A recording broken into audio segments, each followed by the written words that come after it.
Vodafone is stealing a march on its rivals by unveiling plans to roll out the next generation of mobile communications in New Zealand in December. 5G is held up as a giant leap forward in delivering near-instant internet on mobile devices, but it won't come cheap. Customers will need a new device and will have to pay more for the service. Our business reporter Madison Reedy has the details.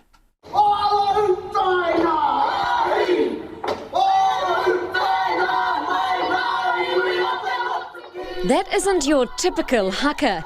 That was a hologram delivered through a 5G network. A network that's about to be rolled out by Vodafone in Auckland, Wellington, Christchurch and Queenstown come December. That means Vodafone has officially won the race to introduce 5G in this country.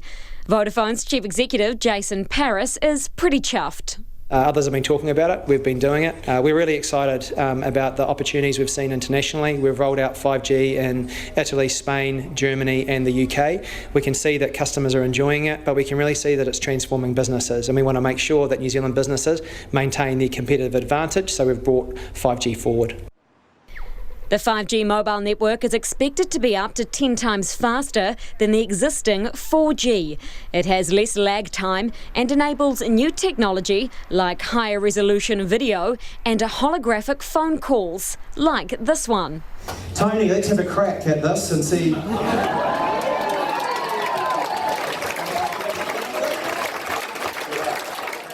Vodafone's been secretly working away on the new network for about 6 months, but has kept it under wraps until today.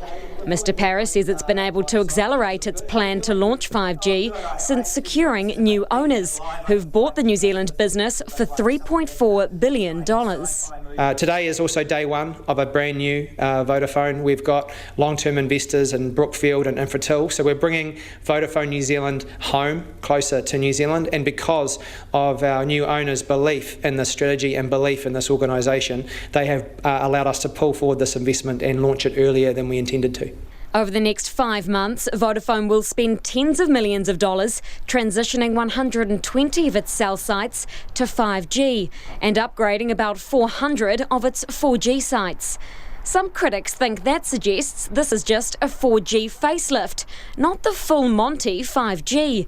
The chief executive of the Telecommunications Users Association, Craig Young, is in that camp. Technology across the world, we're seeing a number of these telecommunications companies launching what they're calling 5G when the actual standards for 5G mobile technology have actually yet to be finalised.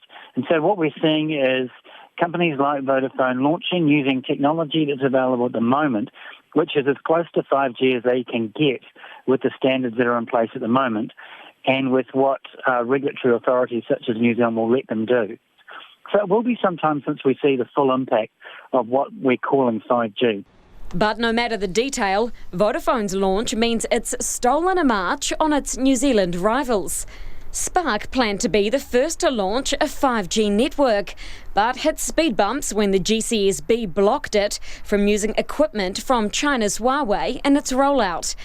Spark doesn't seem too deflated though. Here's what its chief executive, Jolie Hodson, had to say on Twitter. Good to see Vodafone New Zealand and Jason Paris joining Spark on the journey to 5G. We've felt like the lone voice over the last couple of years, so it's pleasing to see our competitors stepping up on this important new technology for New Zealand. The launch signals a new beginning for Vodafone New Zealand. Its previous leaders took a back seat on 5G, saying that after being the first to launch 2G, 3G and 4G in New Zealand, they'd wait and see with the 5th edition. They were distracted with other things, such as preparing the company to list on the New Zealand Stock Exchange. We haven't been in a position as Vodafone New Zealand probably over the last 3 or 4 years to place big bets like this. When opportunities have come up, we haven't been in a position to make the most of them. Put a new plan in place in December last year. The organisation, it's been well publicised, has made some really tough choices, and what those tough choices have meant is that now we have confidence and we've created the room for us to make these types of investments, and we've got owners that will back us to make that investment as well. It seems that Vodafone is now meeting its own motto, that the future is exciting, but possibly not so exciting for customers who'll have to pay a premium for 5G and buy new devices to use it. For Checkpoint, I'm Madison Reedy.